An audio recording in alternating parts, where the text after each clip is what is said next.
il est rapporté que le voile du temple s'est déchiré.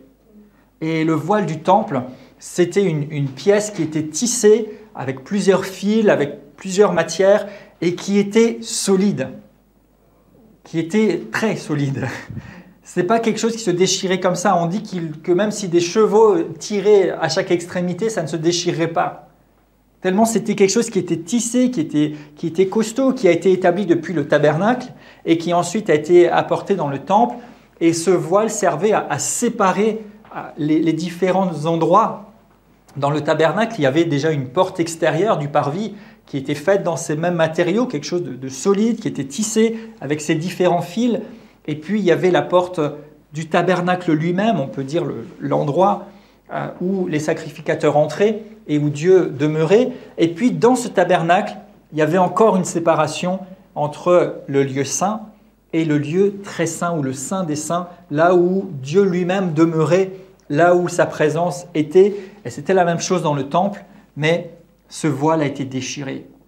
Il a été déchiré du haut vers le bas, et ça correspond à ce qu'on vient de lire ensemble dans l'Épître aux Hébreux, c'est que Christ a ouvert une voie, et que désormais il n'y a plus de séparation entre différents endroits ou différents niveaux, mais nous avons le droit d'accéder à la présence même de Dieu à cause de l'œuvre de Christ, à cause du sang de Jésus. Donc ce premier point dans la nouveauté de vie que nous apporte la résurrection, c'est de pouvoir être en paix avec Dieu parce que nos péchés sont effacés, d'être pardonnés, d'être justifiés et de pouvoir accéder à sa présence même et être en communion avec lui.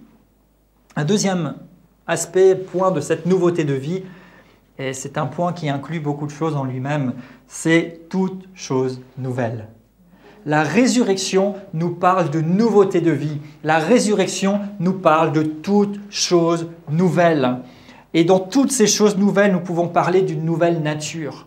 Jésus-Christ est mort, il est ressuscité, mais il n'est pas seulement ressuscité dans l'état où il était, mais l'Écriture nous dit qu'il est ressuscité et qu'il a été glorifié par son Père. C'est-à-dire qu'il a revêtu une dimension, il a revêtu sa gloire, et qui dépassait ce qu'il était en tant qu'être humain, tout en étant Dieu sur cette terre, mais il est ressuscité et glorifié. Et l'Apocalypse nous donne une description de Jésus, du Jésus ressuscité et glorifié. Et c'est quelque chose qui est waouh, qui est remarquable et qui est merveilleux. Et j'aime cette description. Apocalypse 1, 12. Je vis quelqu'un qui ressemblait à un fils d'homme, vêtu d'une longue robe, avec une ceinture d'or sur la poitrine. Sa tête et ses cheveux étaient blancs comme de la laine blanche, comme de la neige, ses yeux comme une flamme de feu, ses pieds étaient comme de l'airain ardent, comme s'il avait été embrasé dans une fournaise, et sa voix était comme le bruit des grandes eaux. Et on a ici une image de Jésus-Christ glorifié, tel qu'il est maintenant, dans la présence de son Père, et qui fait contraste avec la description prophétique, par exemple, que donne Ésaïe au sujet de quelqu'un dont il n'a pas d'attrait, dont on détourne même le visage à cause de sa souffrance. C'est le même Jésus, c'est ce qu'il a vécu pour nous, mais il n'est pas resté ce Jésus attaché à un bois, souffrant et agonisant. Il est ressuscité et ensuite il a été glorifié. Et c'est ce Seigneur glorifié que nous célébrons, et c'est avec ce Seigneur glorifié que nous avons le droit à une communion et de vivre réellement, intensément avec lui. Et non seulement Jésus a été glorifié, mais Romains 8 nous dira que nous aussi, il nous a glorifiés. Il est dit dans Romains 8, 28, « Nous savons du reste que toute chose concourt au bien de ceux qui aiment Dieu, qui sont appelés selon son dessein, car ceux qu'il a connus d'avance, il les a prédestinés à être semblables à l'image de son Fils, afin que son Fils soit le premier-né de plusieurs frères. Ceux qu'il a prédestinés, il les a appelés. Ceux qu'il a appelés, il les a justifiés. Et ceux qu'il a justifiés, il les a aussi glorifiés. »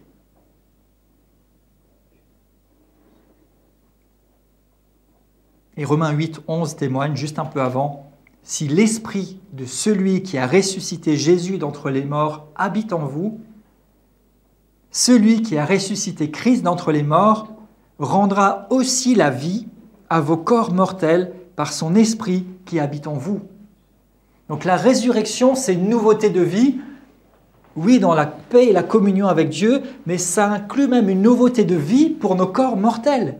Il dit, je rendrai la vie à vos corps mortels par mon esprit qui habite en vous. Et si on regarde très courtement, rapidement, à quelques exemples de résurrection dans le Nouveau Testament, là de résurrection physique de personnes, on voit que les personnes sont ressuscitées, mais ne sont pas ressuscitées dans l'état dans lequel elles sont mortes. Par exemple, dans l'Évangile, Marc 5, on nous parle de la fille de Jaïrus, qui était malade, qui est déclarée morte. Les gens pleurent, les gens sont déjà en train quasiment de faire le deuil. Mais Jésus, venant vers cette jeune fille, lui dit « Jeune fille, lève-toi ». Et une fois qu'elle se lève, il est dit qu'elle se met à marcher et qu'ensuite Jésus dit de lui donner à manger. Donc, d'une personne qui était dans une maladie mortelle et qui est morte, on passe directement à quelqu'un qui marche et qui va manger. Et le fait de pouvoir se déplacer et le fait de se nourrir, ça fait partie des signes d'une bonne santé. Donc elle n'est pas juste ressuscitée malade comme elle était en disant « bon, là peut-être que ça va aller », mais elle est ressuscitée, guérie et restaurée et capable de se déplacer et de manger. On a un autre témoignage dans Luc 7 d'un enfant qui était déjà mort et dans son cercueil et dont Jésus va avoir compassion de la mère parce qu'elle est veuve et il va dire à l'enfant « lève-toi ». Et il est dit qu'au même moment, l'enfant s'est levé, il est sorti de son cercueil. Donc il a été capable de se déplacer et de pouvoir ensuite prendre soin et soutenir sa mère. L'une des résurrections probablement la plus célèbre dans la Bible et dans l'Évangile, c'est celle de Lazare. Dans Jean chapitre 11, Lazare était malade et il est mort. Mais Lazare va ressusciter et il va être capable de se déplacer, même s'il lui faudra de l'aide pour défaire toutes les bandelettes qui avaient été mises sur lui, parce que le corps était déjà au tombeau depuis plusieurs jours, mais il est capable de se déplacer. Et Lazare ressuscite vivant. Oui, mais il ressuscite capable de se déplacer, il ressuscite guéri. Dorcas, dans Acte 9, donc là c'est plus seulement Jésus qui a vécu des résurrections. Là, on va trouver des résurrections à travers les apôtres. Acte 9, c'est Pierre. Pierre qui va à la rencontre de cette jeune femme, Dorcas, qui était elle aussi malade, qui est morte, mais qui va ressusciter. Et elle ressuscite guérie. Sinon, elle serait tout de suite morte après, donc ça ne sert à rien. Et un autre pour le fun, avec Paul dans Acte 20, un jeune homme qui était tellement captivé par la prédication qu'il a fait de la méditation profonde, et tellement profonde qu'il est tombé par la fenêtre. Et il est dit qu'il fut révélé mort. Les gens disent il est mort. Mais Paul va à la rencontre de ce jeune homme et il est dit un tout petit peu plus loin qu'il a été ramené vivant, que ce fut un sujet de joie. Il était mort, mais il est ressuscité. Et je crois que quand il est ressuscité, on n'a pas le détail, mais s'il a pu... Ensuite, ils ont dit qu'il est vivant, c'est un sujet de joie, c'est que certainement, il est ressuscité en santé. Et peut-être que s'il s'était cassé des choses en tombant, ça a été rétabli. Parce que Dieu restaure à un état meilleur que le précédent. La résurrection, ce n'est pas seulement remettre à peu près dans un état acceptable, mais la nouveauté de vie que Christ nous accorde, c'est véritablement une vie d'une nouvelle nature. Ce n'est pas juste que ça passe à peu près. Non, il y a un état meilleur derrière.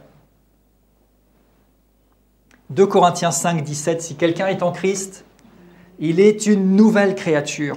Les choses anciennes sont passées et voici toutes choses sont devenues nouvelles. Donc ce n'est pas les choses anciennes qui sont améliorées, les anciennes c'est fini et il y a des nouvelles à la place. 2 Pierre 1, verset 3, sa divine puissance nous a donné tout ce qui contribue à la vie et à la piété, au moyen de la connaissance de celui qui nous a appelés par sa gloire et sa vertu, lesquels nous assurent de sa part les plus grandes et les plus précieuses promesses, afin que par elles, vous deveniez participants de la nature divine. Donc la nouveauté de vie dont nous parle et dont témoigne la résurrection, c'est de nous donner accès à la nature divine. C'est de pouvoir passer non seulement d'une nature humaine déchue à une nature humaine peut-être acceptable, mais c'est de passer de la nature humaine déchue à la nature divine. Et c'est pour ça que quelqu'un dira, mais moi je suis peut-être pas pire qu'un autre. J'essaye d'être bon.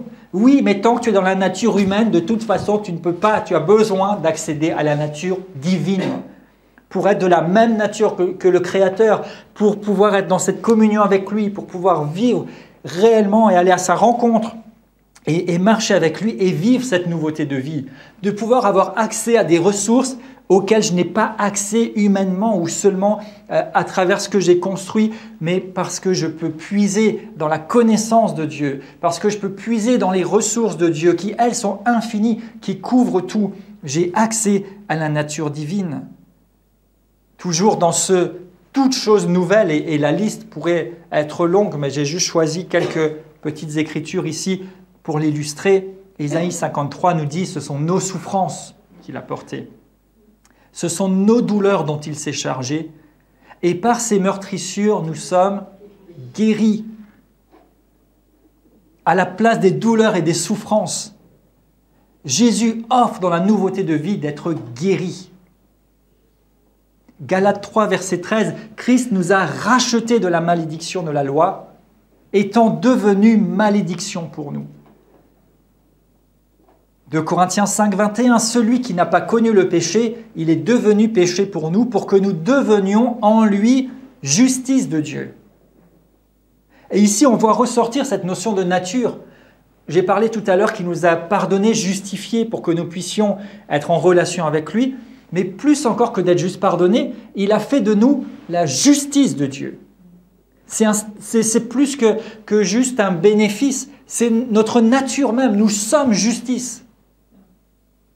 Je suis juste parce que justifié, mais je suis la justice de Dieu en Jésus-Christ. Ça fait partie de ma nature. 2 Corinthiens 8, verset 9, « Vous connaissez la grâce de notre Seigneur Jésus-Christ, qui pour vous s'est fait pauvre, de riche qu'il était, afin que par sa pauvreté, vous soyez enrichis. » Il a fait toutes choses nouvelles. À la place de la maladie, il donne la guérison. À la place de la malédiction, il nous donne d'être rachetés et d'être bénis de Dieu. À la place de la condamnation du péché, il nous donne d'être sa justice. À la place de la pauvreté ou du manque ou des limites, il nous donne d'être enrichis par son œuvre. C'est le message de la résurrection. C'est sa gloire, c'est sa grâce, c'est sa puissance. La résurrection, c'est la nouveauté de vie. La résurrection, c'est l'accès à une nouvelle nature. La résurrection, c'est que toutes choses deviennent nouvelles. La résurrection, c'est un changement radical.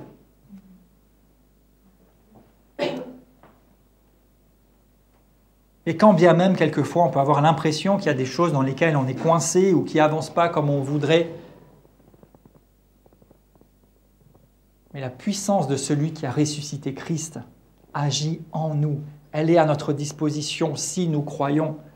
2 Corinthiens 2, verset 14 nous dit « Grâce soit rendue à Dieu qui nous fait toujours triompher en Christ et qui répand par nous en tout lieu l'odeur de sa connaissance. » Et il nous fait toujours triompher. Toujours. Il nous fait toujours triompher en Christ. Alors même si ça ne ressemble pas à un triomphe, persévérez, jusqu'à ce que vous triomphiez parce que vous êtes toujours triomphant. Et même si peut-être qu'une partie semble un petit peu perdue, et même si peut-être qu'on n'a pas l'impression qu'on est dedans, la finalité c'est que je vais toujours triompher en Christ. Et même si en chemin ça n'y ressemble pas, je sais, parce que je crois en celui qui a dit « Tout est accompli. Je crois celui qui est mort et ressuscité. Je crois celui qui a effacé l'acte dont les ordonnances me condamnaient. Je crois celui qui est devenu malédiction pour que je sois libéré. Je crois celui qui est devenu péché pour que je sois déclaré juste. Je crois qu'il a tout accompli pour moi. L'issue, la seule issue acceptable, c'est de toujours triompher. Et tant que je n'aurai pas triomphé, l'histoire n'est pas terminée. Et je vous encourage à adopter cet état d'esprit parce que vous avez une nouveauté de vie. Ça ne veut pas dire que tout marche du premier coup et qu'il n'y a plus jamais rien qui ne va pas, mais ça veut dire que je sais que le dernier mot, c'est que je triomphe toujours en Christ. Philippiens 1, verset 6, « Je suis persuadé que celui qui a commencé en vous cette œuvre bonne la rendra parfaite pour le jour de Jésus-Christ. » Donc ce n'est pas terminé. Et je décide de vivre et de manifester et de révéler la nouveauté de vie qui vient de la résurrection en ne mettant jamais un point final avant d'avoir triomphé. En ne mettant jamais un point final à quelque chose avant que ce ne soit parfait, c'est-à-dire accompli, terminé, réalisé. Tant que ce n'est pas parfaitement réalisé, tant que je n'ai pas triomphé, il n'y a pas de point final. Tout au plus, il y a des virgules. Des points-virgules si vous voulez. Vous pouvez aller à la ligne de temps en temps si vous voulez, mais le point final ne sera posé que lorsque j'aurai triomphé. Le point final ne sera posé que lorsque tout sera parfaitement réalisé pour le jour de Christ. Donc on continue, on ne s'arrête pas parce que ça fait partie de la nouveauté de vie que j'ai reçue en Jésus-Christ. Et il disait juste avant, pour que nous puissions répandre, ou du moins qu'il répande à travers nous, en tout lieu l'odeur de sa connaissance. Et l'odeur ou le parfum ou la bonne odeur de Christ, comme il dit ailleurs, c'est justement que lorsque les gens voient notre histoire, ils connaissent Christ. Et quand bien même, je viens de le dire, il y aurait des virgules, des paragraphes ou des choses qui ne sont pas encore ce que nous attendons, mais on ne s'arrête pas jusqu'à ce que ce soit réalisé, jusqu'à ce que cette nouveauté de vie, jusqu'à ce que la résurrection, jusqu'à ce que la promesse soit réalisée pour révéler Christ dans notre vie et autour de nous. Et le troisième aspect que je voudrais souligner, donc là dans ce toutes choses nouvelles, on pourrait rajouter pas mal de choses, mais on donne déjà quelques éléments. Et le troisième aspect, c'est dans cette nouveauté de vie que nous avons des objectifs et une attention nouvelle. Par rapport à notre vie passée, peut-être par rapport à une vie sans Christ ou par rapport à une vie dans laquelle il n'y aurait pas la résurrection de Jésus, nous avons des objectifs et nous avons des sujets d'attention qui sont renouvelés. Éphésiens 2,10, on l'a lu précédemment pour le fait que nous avons été ressuscités et ramenés à la vie avec Christ. Il nous disait, vous avez été créés en lui pour des œuvres bonnes que Dieu a préparées d'avance, pour que nous les pratiquions. Donc on a de nouveaux objectifs. Il y a des choses bonnes qui sont préparées pour nous, pour que nous les pratiquions. Notre vie prend du sens, elle a une signification, parce que notre objectif, c'est de pouvoir pratiquer, accomplir ce pourquoi il nous a ressuscités. Donc ça donne du sens à notre vie. Peut-être la vie de quelqu'un n'a pas trop de sens, on ne sait pas où on va, on ne sait pas quoi faire, on ne sait pas quel devenir, mais en Christ et par la résurrection, dans cette nouveauté de vie, il y a des œuvres bonnes préparées d'avance à pratiquer. Nous sommes utiles. Les dernières paroles de Jésus sur cette terre, du moins parmi les dernières paroles, ça a été d'envoyer ses disciples. Allez, faites de toutes les nations des disciples. Enseignez-leur à observer ce que je vous ai prescrit. Allez, prêchez la bonne nouvelle à toute la création. Donc il y a quelque chose à faire.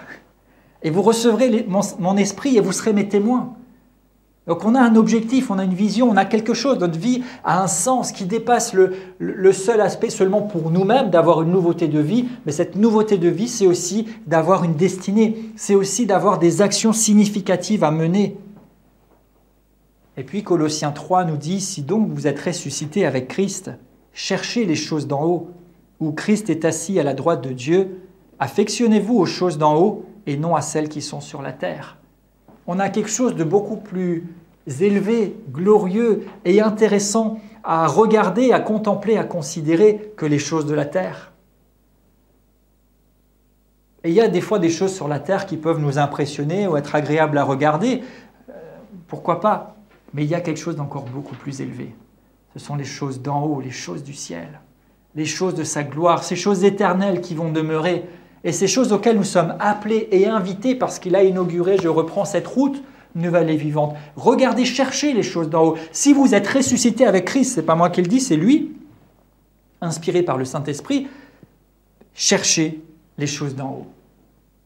Ça veut dire que la résurrection et la nouveauté de vie, ça doit déplacer notre focus, notre point d'attention, nos repères. C'est plus regarder que les choses de la terre, chercher comment je peux me satisfaire ou qu'est-ce que je peux fabriquer ou qu'est-ce que je peux faire seulement sur la terre, quand bien même il est évidemment sage de nous occuper des choses de la vie courante. Mais notre attention, notre affection, nos pensées, notre méditation, notre recherche suprême, c'est les choses d'en haut. Les choses d'en haut, où Christ est assis à la droite de Dieu. Alors cette nouveauté de vie, eh bien, on peut la saisir dès maintenant. Jean 3, verset 3, Jésus dit, « Si quelqu'un ne naît de nouveau, il ne peut voir le royaume de Dieu. » Mais il a tout accompli. J'ai parlé tout à l'heure de Jean 3, 16, pour que quiconque croit ait la vie éternelle. Donc la résurrection de Christ, c'est fait. Et la résurrection, nouveauté de vie, de chaque être humain est déjà accomplie et disponible. Il nous faut juste y croire, le saisir et le recevoir. Comment faire? Romains 10, versets 9 à 10. « Si tu confesses de ta bouche le Seigneur Jésus, et si tu crois dans ton cœur que Dieu l'a ressuscité des morts, tu seras sauvé. » Et voyez, le point d'attention ici, c'est la résurrection. Alors bien sûr, si je crois à la résurrection, je crois à sa mort, et je crois certainement ce qu'il a fait quand il était sur terre, mais la condition, le point central de notre foi, ça doit être que Dieu l'a ressuscité des morts.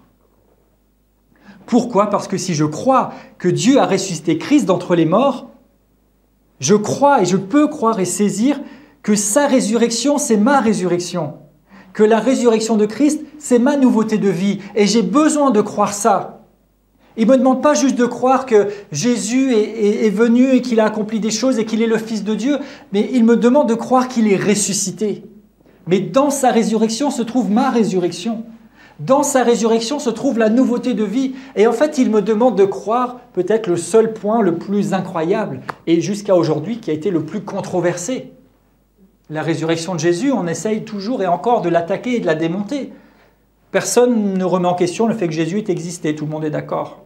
Le fait qu'il ait fait des miracles, globalement, ça peut être accepté. Quoique, ça commence déjà à devenir plus complexe.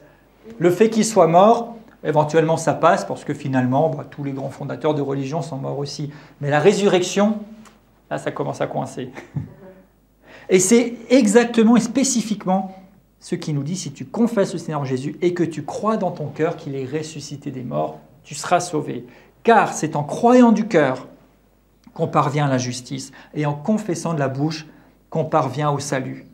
Alors qu'à l'occasion de cette Pâque, au moment où nous partageons ce message, que nous puissions faire ce passage. Si quelqu'un n'a jamais fait, c'est l'occasion de croire et d'accepter l'œuvre de Christ.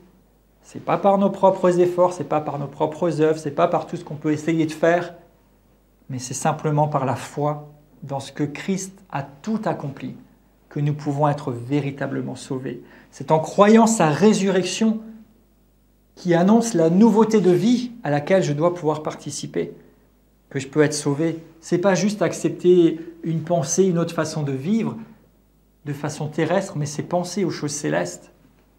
C'est m'affectionner aux réalités célestes, mais c'est aussi penser à l'éternité. Parce que je peux assurer ma vie sur terre de plein de façons différentes. Mais l'éternité, je ne peux l'assurer que par une décision. Mais pas par ce que je fais aujourd'hui, par la décision que je prends. Et peu importe la qualité de ma vie sur la terre, ce qui importe le plus, c'est la qualité de mon éternité. Est-ce que mon éternité sera avec Dieu? Est-ce que je suis en paix avec Dieu? Est-ce que je sais que je vivrai avec lui dans la communion et dans sa gloire?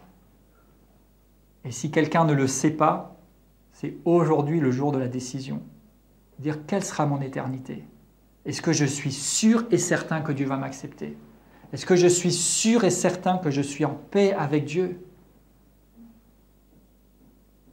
Ça part de là.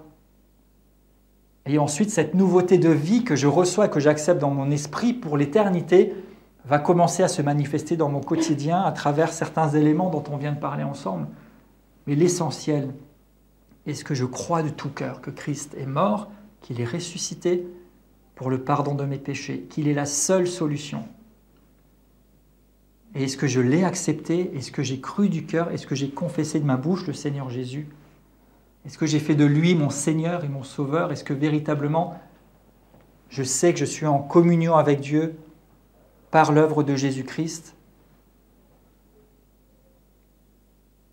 Si ce n'est pas le cas, c'est le moment de simplement croire et dire « Dieu, je m'abandonne à toi. Je veux laisser mes efforts, mes rituels, mes habitudes, mes façons de faire. Et j'ai besoin d'un Sauveur qui a tout accompli pour moi. Et j'ai besoin de celui seul qui décide et qui ouvre la porte de l'éternité en paix avec Dieu. Et celui-là seul, c'est Jésus-Christ, mort, ressuscité, glorifié. Et si peut-être quelqu'un a accepté Christ et marche avec Dieu, mais est-ce que je marche dans ma nouveauté de vie? Est-ce que je marche dans la puissance du ressuscité qui lui permet de se révéler autour de moi et de répandre sa connaissance? Si tel n'est pas le cas, eh bien c'est aujourd'hui l'occasion de s'en rappeler et de se rappeler que le point crucial et le centre de notre foi, c'est la résurrection. C'est la résurrection. Il dit, si tu crois que Christ est ressuscité d'entre les morts, tu seras sauvé. Et de la vivre, croire et déclarer cette nouveauté de vie, rechercher les choses d'en haut, la vie qui vient de Dieu, et alors pouvoir partager autour de soi l'espérance, le vrai sens de Pâques, Christ ressuscité et glorifié. Alors Père, merci pour cette parole, merci parce que tu as donné ton Fils Jésus, qui est mort à notre place pour nous donner accès à toutes choses nouvelles. Et tu nous donnes la possibilité de vivre cette nouveauté de vie. Pas juste une vie médiocre en essayant d'accomplir des choses, mais une vie dans laquelle on dépend complètement de toi. Et une vie dans laquelle, même quand les choses ne sont pas comme elles devraient ou qu'elles sont difficiles, nous pouvons nous attacher à ta parole et savoir que tu nous fais toujours triompher par Christ. Savoir que la finalité, c'est que toutes choses deviennent parfaites, telles que tu le veux, telles que tu l'as accompli. Merci pour cette puissance de l'Esprit qui a ressuscité Christ, qui vit en nous. Merci parce que cet Esprit demeure en moi, il demeure en nous et il communique la vie à nos corps, à nos êtres entiers et à notre vécu. Père, merci, je prie Saint-Esprit que tu convainques aussi les cœurs et que chaque personne qui a besoin de véritablement connaître la résurrection puisse saisir l'occasion maintenant même et aujourd'hui de vivre sa résurrection. Mort par la foi dans l'œuvre de Christ, à une ancienne vie, à toutes sortes de façons de faire et à la séparation d'avec Dieu, pour être rendu vivant par la puissance de ton esprit, à la paix, à la communion avec Dieu, à la nouveauté de vie, pour l'éternité et dès aujourd'hui sur la terre.